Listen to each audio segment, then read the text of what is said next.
Hello, welcome to episode 40. What did I say it was? 40, 44. That's lucky. 44. Why? Or two Same numbers. Yeah. Okay. 11, 22. It goes all the way. Does it? Well, only to 100, then you're stuffed. Because you've got three numbers then. Unless, I guess you go 111. Yeah. It's quite a long way away. 111. Or 121. Or one. No! It has to be all the same numbers. Oh, okay. Sorry, thank you. Anyway, numbers. Talking of weird stuff. There's something now called TikTok. Everybody's heard of TikTok. I've never been on it. We've heard of it. Have you got it? Oh, I've got wrong glasses on. I'm thinking, why are you so blurry? The wrong speckers on. Can't hear him. You can't hear me. I know. It's like when you put your glasses on, you can't hear. My goggles. Your goggles. Yeah. Swimming goggles, you can't hear. No. You've heard of TikTok? Mm. Yes. This is called RaptureTok. Rapture, as in Ture. Yes, it's on TikTok. It's some viral thing that popped up about the end of the world. When's it happening? Well, it would have happened. It was happening basically on Amber's birthday, the 23rd or 24th of September. Oh, God. But it's been like, people have been talking about it. It's going to happen. So this pastor in South Africa claims it came direct from Jesus. I'm not putting religion down, if that's your thing. But it came direct from Jesus that everything was going to end. And this woman claims that she lost her job because it's definitely was going to happen, because she lost her job just before it so that she could spend time at home. Well, you would. If you know it's your last day, you might as well go home and do Sudoku. And is that what you do? Yeah, that's the first thing you do. Sudoku, only connect, and do the general knowledge and mastermind. See if you can get a question right on University Challenge. General knowledge and mastermind, I'm all right. Okay. And then this history of Olympics would be my chosen subject. Yeah. Yeah. All right. Yeah. But do you remember, like, the end of the world stuff? Do you remember, like, in 2000? Yes. Do you remember about that far? Computers were going to blow up. Everything was going to end. Yeah. So if you were around before the year 2000... Well, that's because all the clocks were only set to the 1900s, weren't they? Yeah. 19. So they literally thought everything was just going to, like, collapse and fall apart. Everything that was connected to time or... anything electronic. Technical. So we went to watch the fireworks, didn't we? Yes. And then where at 12, were we? Vauxhall, over somewhere the on the South Bank. And there wasn't the river of fire because the weather wasn't good enough or something. Yeah, I mean, it was pretty spectacular, but everybody was like expecting like it not to, like at midnight, everybody was just going to like, the whole thing would, like, the whole of London would go to dark or something because everything would just switch off. And it was almost like an anticlimax. Well, that I tell you wanted it. No, we didn't want it to, but there was so much build up and so much in the press that everybody was half expecting it, and sort of when it did, we were like going, "Oh, okay, all right." But journalism is always a kind of... Exactly. But do you know do you remember what happened next to us when we were at the fireworks? Oh. What happened next to us? So we were standing... and someone proposed. Yes, someone proposed. Yes. Which is... Oh, I don't know. It's like a bit like... a bit rehearsed. Yeah, I mean, even before Instagram, it's a bit Instagrammable. But they weren't, were they? No. So they were like ahead of the time. Yeah. Oh, 25 years ago that was. That's mad, isn't it? I was only 12. I don't think you were. Don't think you were. Okay. So what else has been happening? Are we going to talk about it? Or are we not talking about your... I'm sulky. Mark is sulking. So if he's a little bit grumpy in the pod today... Takes a lot for me to be down, but I'm down. He's very down. So if you listened last week, you may have heard that Mark was booked in, all raring to go to compete in a Masters decathlon athletics, not triathlon people, not 3 events, 10 events in athletics. And I tweaked my hamstring on the final session before I went. And he was all bouncy and all raring to go. I was feeling all right. Keeping everybody together. I'd been in the mix, got a bronze last time in the Europeans, wanted to do better. I was in the mix. And now I've got to watch these people compete on Friday, Saturday and miss the second decathlon. And so you have two types of people that react to that. Mm-hmm. So all the young athletes I coach are like, oh, that's so unlucky. Yeah. And then you have others that go, wow, you get into that age now, so you're just always going to get injured. So I nearly fucking headbutted someone yesterday because they went, I'm not going to mention names. Oh, no. But they just said, well, you're at that age now. I'm like, no, the whole reason I train is so that I'm not like that. So I can do shit. I can jump off walls and not worry about it. And stupid stuff I still enjoy doing. But it is funny how different people react in different ways. Some people hate grief, like how to react. Yeah, they don't quite know what to say. Yeah, and then others are almost gushing, like it's affected them. Yeah, I don't think anything's right or wrong. It's just how people deal with it. But I do think some people's empathy. Normally, the people that react the way I said I wanted to headbutt them don't actually exercise or don't have a. They've never competed in a sport particularly. Yeah, well, nothing. As I said to, like, who was I talking to? Someone. I said it's like, I said to Flynn, it's like you going for the national finals in rugby and then pulling a hamstring 3 days before not being able to play when that's your pinnacle. Yeah, that's and like you said, your first reaction was I don't know how professional athletes deal with it because it is a big part of your world, and it's their livelihood as well. Like all of their world. Do you know what I mean? I mean, it's hard for me. Feels like I shouldn't be so affected by it. I'm 55, 56. Now. God, I got old. No, but yeah. But I think it is important to you. But also the fact that you've been.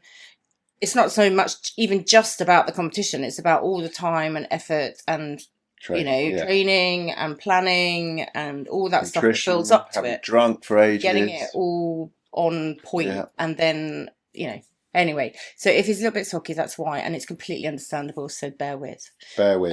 Bear with. Bear with. What was that from? That's from Miranda. Wasn't it? Yes. Bear with. Bear with. Bear with. Nice. Bear with. Okay. Well, we have got Amber home. Oh, she's not well. So you two can look after each other. She can be a little distraction for you. So Amber's been very unwell. At first, we just thought it was just like a freshers flu, even though she did refreshers. She did go a bit crazy for the first time up when she went back, but she hasn't really been. Every day I wake up, she was waking up and I was thinking, oh, she's going to be right tomorrow. Why don't you have a good night's sleep? We did all those sort of mum things. Have a good night's sleep, drink some water, get some good fruit and vegetables in you. Listen to nice music. Yeah, we'll just chill, because she was like, I can't sleep. I was like, I know all about trying to go to sleep. So it's like, put some chill music on, just switch your mind off, don't think about it. So anyway, it was just not getting better. So I went, right, yesterday afternoon, right, I'm coming to get you. I left here at 4:00. I know, suddenly got this text going, I'm going to get her. Well, rescue mission. I should have just, my gut instinct, my sixth sense is quite good. And I don't always listen to it. And I should, because it's generally right. Yeah. And so I had an instinct to go and get her Sunday, I think it was. Early hours of Sunday morning. And I should have just gone and got her then, because... But anyway, we did it. I went and got her yesterday. You did it, I didn't. Well, she was there. Quick turnaround, just brought her back. Just she was worrying about, a lecture she's got. I was like, stuff that. It'd been useless, because she hasn't left her bed for 5 days. For 3 days. More, yeah. So she's had a couple of rich tea biscuits, and that's about it. That'll do it. And a bit of Lucasade. Nice. So we're going to get her better. So she's home. Yes. So you can cuddle her and make you feel better. I don't know what she's got. Just some bug. Yeah, I think it's just one of those things. She still feels like she's got a temperature, and I think that's just, whatever the virus is still trying to fight its way out. Yes. Deal with it as the body does. So anyway, so she's here now. Little girl. But the university challenge thing. So we saw a group of friends on Sunday. Yes, that cheered me up. And that cheered you up, because some great stories. Sunday morning. Some great stories down my end of the table. So these are friends that you've known from school, 13, mostly. Yeah. A lot of them, and wives and partners and friends who've all sort of come along the way, that you've known for at least 35 years, something more. So there's a lot of history and chat and banter and shenanigans. Very good. And it did put a little bit in perspective for you, because one of the friends has just had a kidney removed. Yeah, he had a cancerous growth on it. So that was a huge... It was all done by robots. Yeah, amazing.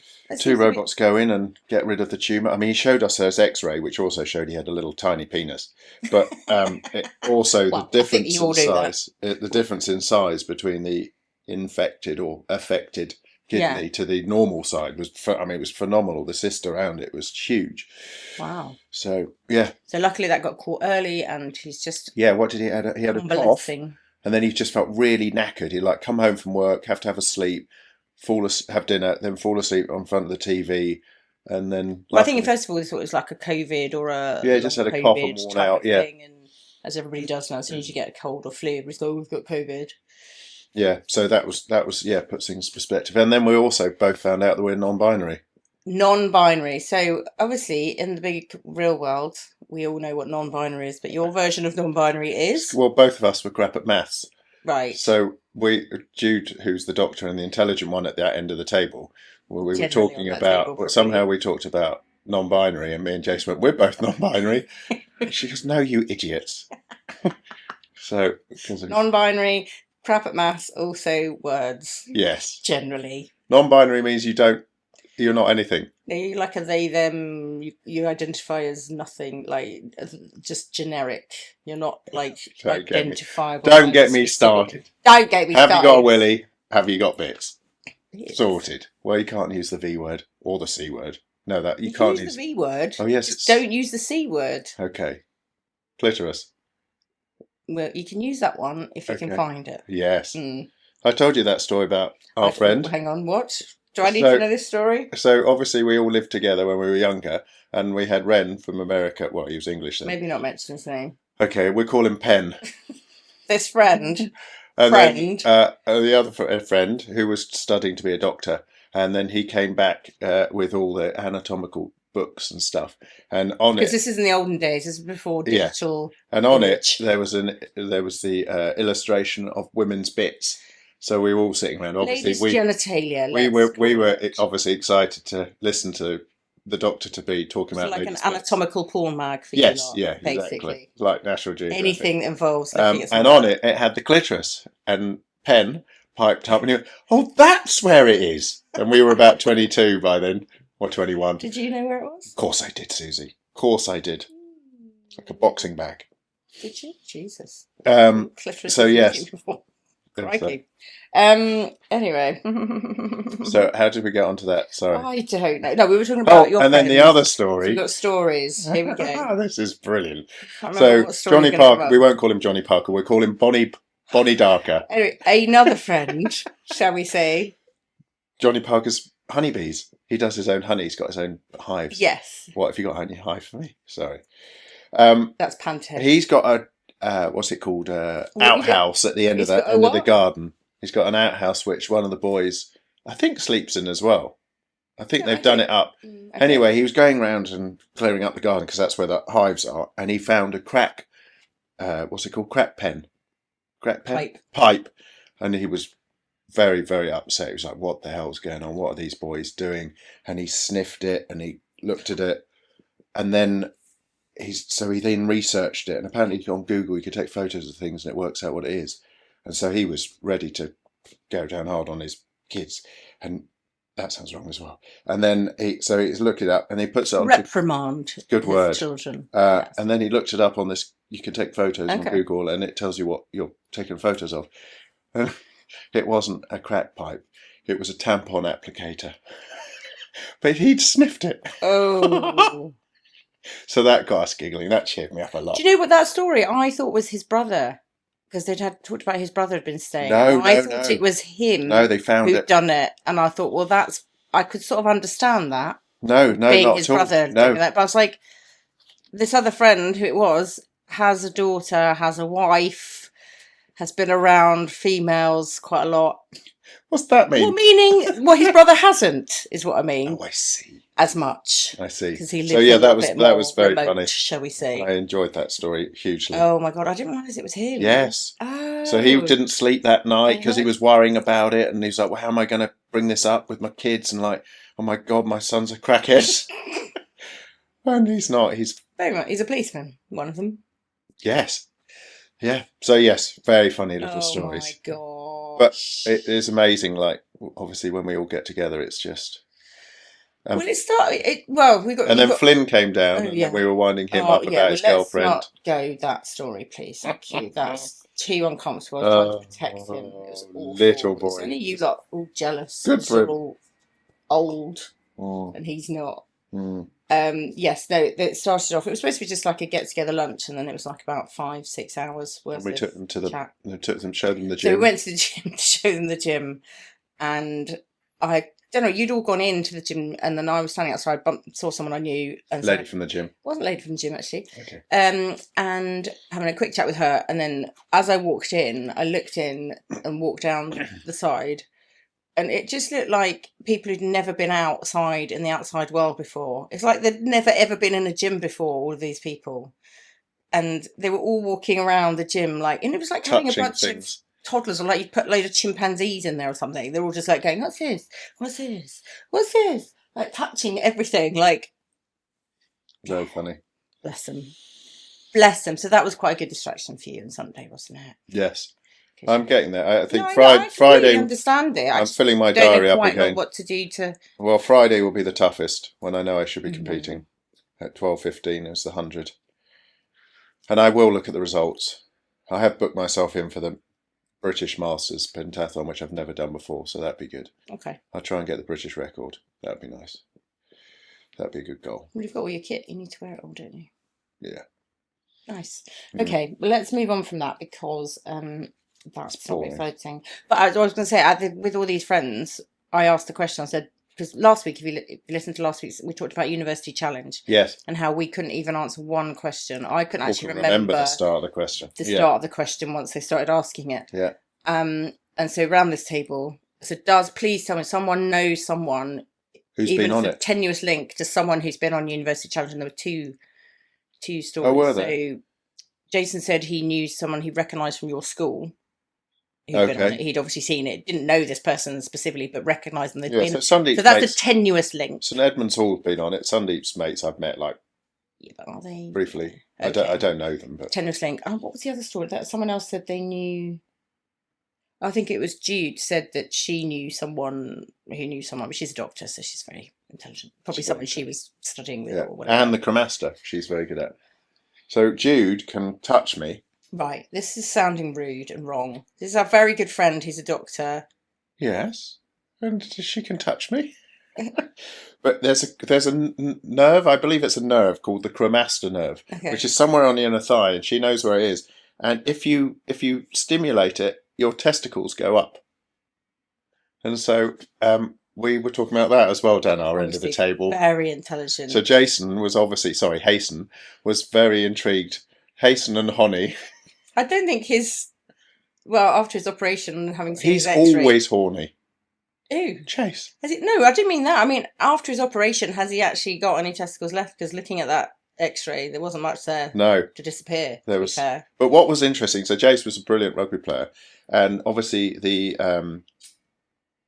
would be an MRI. It won't be a PET scan. MRI obviously shows damage. All the organs, white mass on the image is bone, and then you can see because he's lying flat, you can see the muscles, so the hip flexors, the quads. But because he was a very, very good kicker in rugby, you could see the difference in size of his musculature in his right leg compared to his left. So you need to, I think, because he needs a little bit of guidance post-operative to slightly improve his health a bit.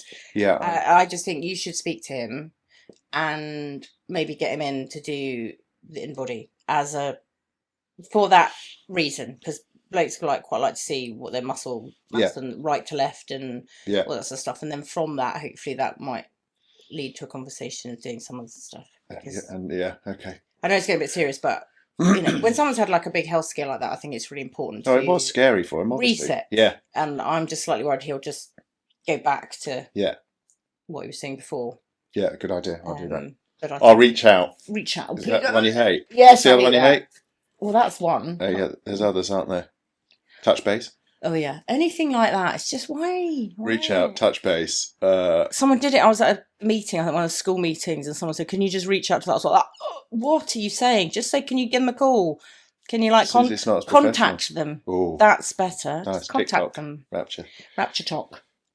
What did I learn? Every day's a school day? Doom scrolling. I've never heard of that. Is that just where you're just in a comatose state? Yeah, and when you're just sort of not really... Do you not actually stop? Well, you do stop, you might stop briefly, but you're just sort of scrolling through because nothing's really interesting. You're just sort of in that state of mind where you're just like... What length of time does it count as doom scrolling? If you do 30 seconds, does that count? Or is it like if you're just longer, into that vortex? I think if you're just literally just sitting there just I think she was doing it on TikTok or whatever. TikTok. Have you got TikTok? I have got TikTok, never really used it. Okay. I think I got it when the kids were doing it and I was putting up stuff and I was just checking in on stuff when she was younger. Kids don't use Instagram anymore, do they? Snapchat? They do, but not general out. They have their sort of main account and then they have like a private account, which you just have to the dark web tap into. The dark web. Yeah. There's a lot of. Yeah, I think it's very hard to stop kids wanting to do that stuff. I just think you just have to be aware of what they're putting out and have those discussions and talks about. Putting stuff out that's there for life, that's recorded. Yeah, I mean, imagine. That's the thing. So I didn't realise most employers now just check that out. Yeah. So when they're employing someone or pre-interview, they go on Instagram, TikTok, whatever, Facebook, and suddenly find shots of whatever. Yeah. Oh, thank God that wasn't around. So that's just giving you an insight to people what they're like at home. So what the personality they portray and the actual reality can be very different. Very true. Like you come across as quite a nice human being, but behind the scenes. I'm even nicer. Yes. Thank you. Thank you. Good. Thank you. Right. Do we have any Mark's bits today? Or I guess it's about sulking bits. Yeah, today? I guess it's about overcoming sulking. Overcoming mental downs. Yeah. I was explaining to Flynn, so Flynn and I always have deep chats in the sauna. As you do. When you've got a sauna because everybody's got one. I'm sure you won't mind me saying as well, but the first time I really experienced someone with depression was a mate. Actually, he was a client of mine first, and then became a mate, pretty similar age, actually younger than me. Very successful, very bright, and would get excited about everything and anything. We used to do challenges together. We did the skeleton bobsleigh. We were going to swim with killer whales. And then suddenly a couple of things happened at work and so on. And he explained it to me. It's like someone turning off a switch. And obviously you've been through it as well. And I before he had it, and I learned a lot from when you had it, is like, I used to think it was just negative people that got it. Yeah, exactly the same. And so so obviously I get a bit deep now, but I think, when you do have situations in your life where it's, you put a lot of energy in and you get disappointed, you get turned down for jobs or health or something, I can see why it can bring people down, So for me, I'm trying. Everything on Instagram is normally positive. I want to talk about how fucking good they are and the holidays they go on. No, I know that, but what I'm saying is, and I always think that Harlequins, which Flynn follows as a professional team, they should spend a little bit more energy in putting in the stories of the players that get injured. They say, commiserations to this player. There's Harry Randall, plays Bristol. I think he's just had his ACL done, and there's a picture of him in the bed. But there should be almost progressional videos. So Jasmine Sawyer, the long jumper, the British long jumper, ruptured her Achilles, which back in the day was that was it. That was a career-ending injury, and she came back and actually made it to the Worlds, which was phenomenal. She didn't make the final, but if you look back, so it's having. I don't know. What I'm trying to say is, like, Instagram, all these social media is all like, especially if you're feeling down and then you look at that and you go, they're in the Seychelles, or he's just achieved a PB, or they're amazing and they've just bought new stuff and whatever. He's had his penis enlarged or whatever, because there's a lot of that. Is there? Yeah. Well, maybe on yours, not on mine. So okay. Yeah. So I just think, I don't know where I'm going with this, but it's like when people are down, like Sunday's a prime example. Having mates is a big one. And then trying to put stages in to bring yourself back. I think there's different avenues with mental health. Some things can be triggered by an actual event, someone dying, or some event has created that mental switch. And then for other people, it's unfortunately like a chemical hormonal imbalance, whatever it might be, that has created that. So there's two different pathways, and you can come out of them in similar ways, but I know what you're saying. So if it's an event or something, and then you look at everybody, you're feeling really down and everybody else is like super happy and having this like fake real world.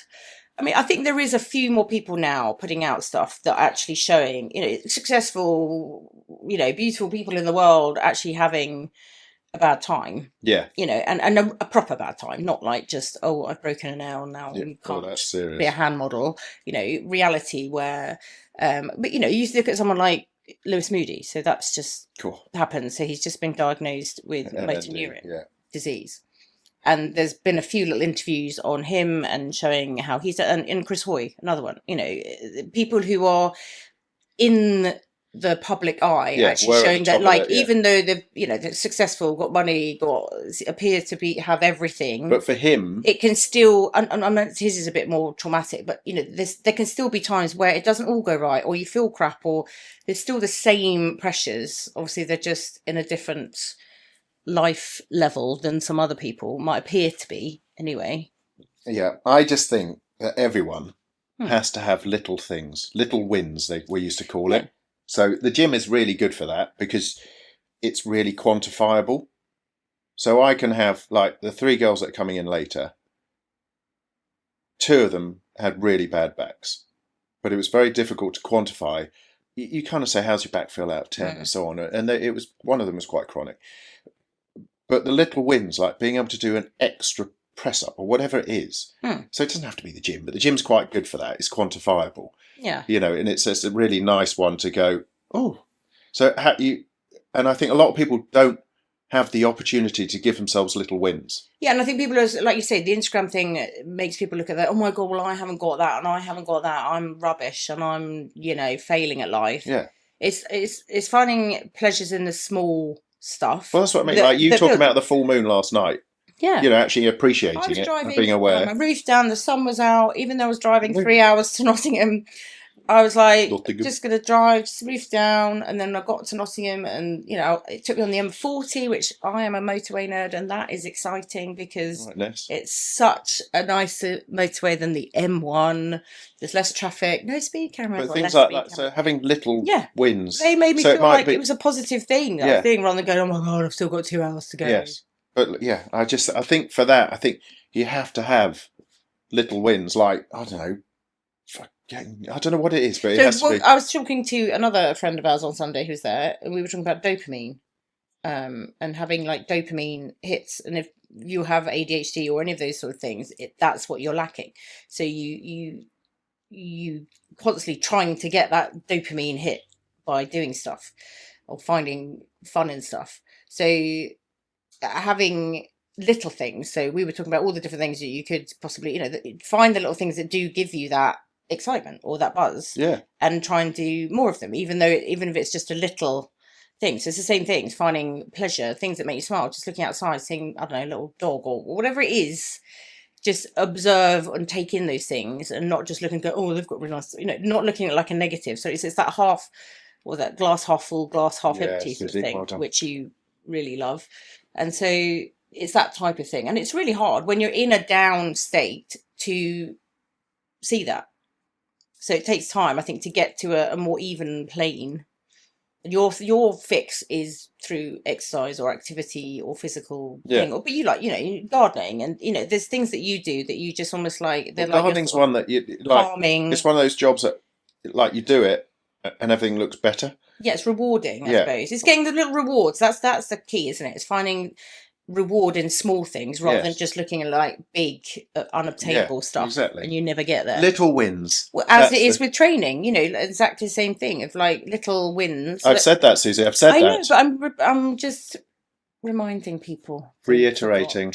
And the other person who sent me a little thing saying that she had run to somewhere for the first time in 15 years without being in pain. Oh. So Lecky's client who plays golf a lot, who we know. Oh, nice. She's in now, actually. Yeah. In a minute. So she'd said something like she hadn't realised till she'd That's cool. done that. So those things are all good. All good. Well, there we are. And Gary Oldman's a sir. I mean, that's got to be a small win. And Jilly Cooper. And he was very... so Gary Oldman was one of the first people. A lot of actors now don't like to get knighted for whatever their personal reasons are with the royal family, but he actually was one of the only people. I read a little article about him saying he was actually very honoured, and it was one of the best things that ever happened to him. Even he's won Oscars and everything. It's like it's just amazing. Whenever I watch Slow Horses, I want to have a shower afterwards. If you've watched Slow Horses, you see Gary Oldman. They've just started a new series that's just been released. He's We've only watched one, but he's even worse, I think, in this one. They've stepped it up. Oh. And I saw him be interviewed. Like Steptoe and Son. And they were saying, what's the great thing about, you don't have to spend any time in makeup or, because he was sitting on the sofa not looking I mean, obviously cleaner, but you know, his sort of hair and his face, everything obviously is the same, but just slightly cleaner. And it's going, obviously, you don't have to spend much time in makeup. They said, "Oh, did you have to put weight on for like that role?" He went, "No." he just like eats all the time. So it's like Brad Pitt when he's acting. He's like in every film. Oh, yeah, I think like that. He always eats. Well, I think because he gave up smoking officially or whatever, that was the thing. I think he was obviously just needed to do something with his hands while. But in every film, you watch any of the Ocean's films or any of his films, he's constantly eating or drinking something, holding food or a cup. So that's his like thing. Whether that's just his like comfort blanket when he's acting, I don't know. Yeah. He's behind you. He's just got engaged to his girlfriend. Who? 61. Who? Brad. And he said he's the quietest person here. And I was like, just because she's not going to steal his limelight, I think she just sort of stays in the background. Whereas everybody else he's gone out with, like they're all like competing to be in the limelight. There we are. How old is he now? He's older than me, isn't he? 61, 62. Yeah. There we go. You could have got engaged to him, Suzie. I think I'm probably a bit old for him. Well, how old's she? They, them, non-binary. Like, probably 30s, maybe, late 30s, maybe. I don't actually know. You're I'm just speculating, but she's much younger than him, let's put it that way. Okay. Much younger than him. There we are. So Mark's bits is done. I haven't got any Suzie shout-outs this week, apart from just Suzie shout-outs to anybody who's feeling a bit down. Find the small wins. Yes. Ickle wins. Find something that makes you smile and do more of it. Lean into the things you love. I heard that quote the other day. I thought that was that's quite very nice. good. Lean into the things you love. And that doesn't mean people. It could be your dog or The big one for biscuits or Topper is sunlight in the morning. So we're getting into that season, aren't we? Sad. Yes. Sad season. So you bought me one, I bought you one. The daylight. Yes. I don't tend to do any work here anymore, but I've got the light by the river, exactly. which makes such a difference to my life. But getting daylight in the morning. So whether you go out with your cup of tea for 10 minutes and you just, even if it's cloudy, it's been proven to have a very good natural response and kind of gets you into that nice circadian rhythm of the day and all of that stuff. So try not to be hermits in winter. Yeah, don't stay in the dark. Get outside in the light, people. Go out there and dog. No? Go there and dog. Oh, outside. Okay. You'll mostly find there's less depressed doggers than there are other types doggers or people walking their dogs? Either.